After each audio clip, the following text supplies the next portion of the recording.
Bonjour à tous, c'est Damien, bienvenue sur ma chaîne. Aujourd'hui, on va parler des chlorobyseurs, ou plutôt comment changer ce genre de claireau, justement, de réservoir, le Stardust. Il existe beaucoup de choses qui se fait dans le monde de la vape, et je vais vous en proposer quelques-uns, histoire que vous puissiez faire votre choix. Voilà, c'est parti, jingle.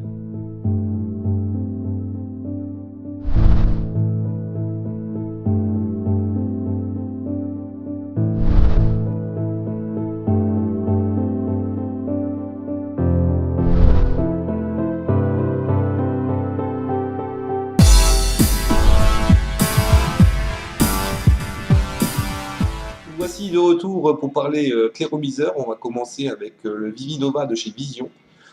C'est un réservoir avec une contenance relativement élevée de 2,8 ml. C'est le seul que je vais vous présenter aujourd'hui avec une résistance en haut qui restitue en fait une vapeur plus chaude que si elle était en bas.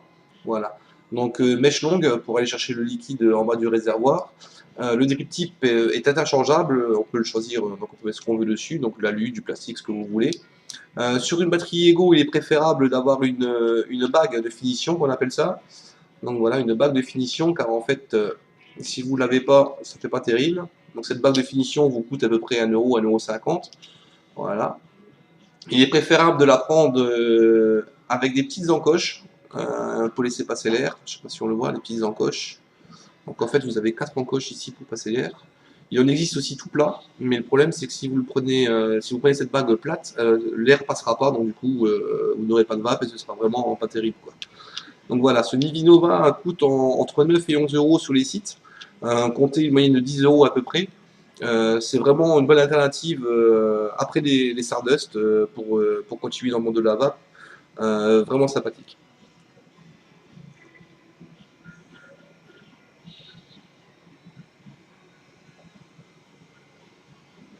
Là j'utilise de la pomme de chez Délice, donc la vapeur est relativement sympa.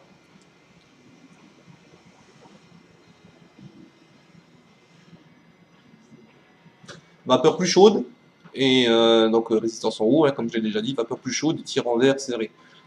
C'est un bon compromis, c'est un bon compromis.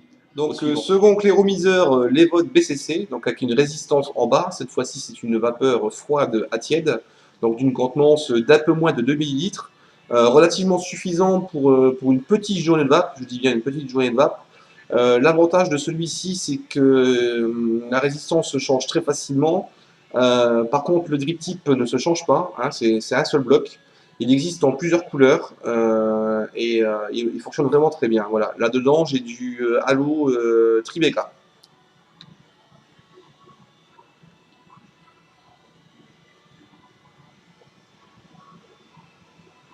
Bonne vape également. Airflow beaucoup moins serré que sur le Vivinova cette fois. C'est vraiment pas mal comme petit claireau. La résistance, on peut choisir en 1,8, en 2, 2,2, 2,5 ohms, etc., etc., etc.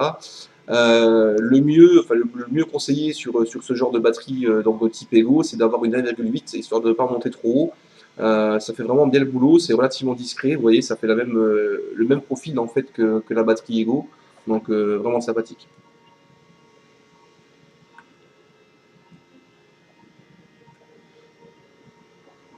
Niveau discrétion, il le sera autant qu'un de vos anciens Stardust. Pour moi, c'est un claireau à avoir. En plus, il coûte pas cher, il coûte aux alentours de 5 euros.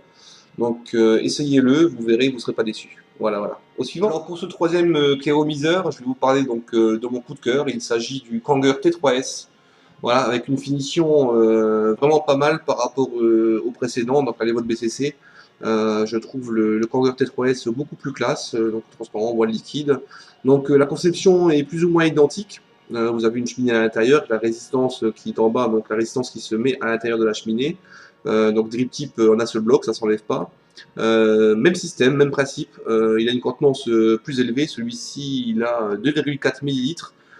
Pour une journée de vape, c'est suffisant. Vraiment un bon chloromyseur, une belle bête. Là, vous pouvez le voir, donc le profil est identique à celui d'une batterie type Ego. Et ouais, il est vraiment joli, vraiment classe. C'est celui que je préfère par rapport à l'Evo de BCC. Il a un tirant d'air qui est légèrement plus ouvert, mais c'est vraiment minime.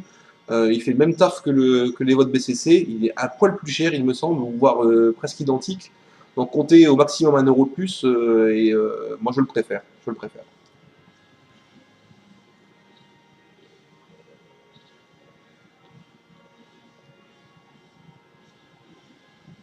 Restitution des serveurs, pardon, parfaite. Là-dedans, j'ai du Sans Mode, c'est du Hoshgone Banana.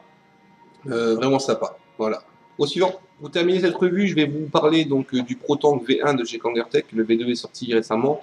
Il existe également en version mini. Là, c'est la version donc V1, le normal.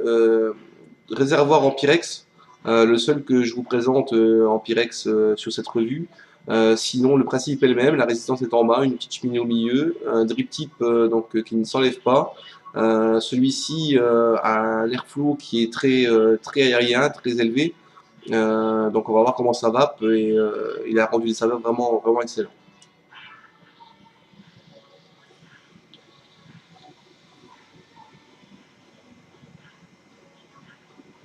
Bon, par rapport aux autres liquides, là je triche un peu, ça c'est du 100% VG. Mais comme je dis, c'est vraiment un très bon cléromiseur. On le trouve entre 13 et 15 € maintenant sur différents sites. Donc optez pour la V2, hein, c'est plus sympa. Sinon voilà, c'est vraiment un bon claireau, un claireau à avoir.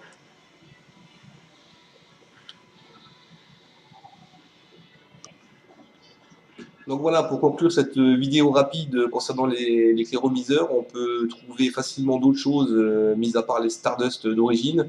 Donc vous avez le Vivinova de chez Vision qui se trouve à peu près à une dizaine d'euros. Les votes BCC à entre 4,50 € et 5,50 €. Celui-ci entre 5 € et 6,50 €. Et le ProTank vers 13-15 €. Voilà, donc c'est pas très cher. Moi je dis, je vous propose d'opter pour les 4. Euh, 4 réservoirs, 4 liquides différents, donc c'est nickel. Voilà. Le Vivinova, les votes BCC, le Kanger T3S et le Proton de chez Kanger. Voilà. J'espère que cette vidéo vous a plu. Je vous dis à la prochaine. En attendant, je vous souhaite bonne vape et puis à bientôt. Ciao!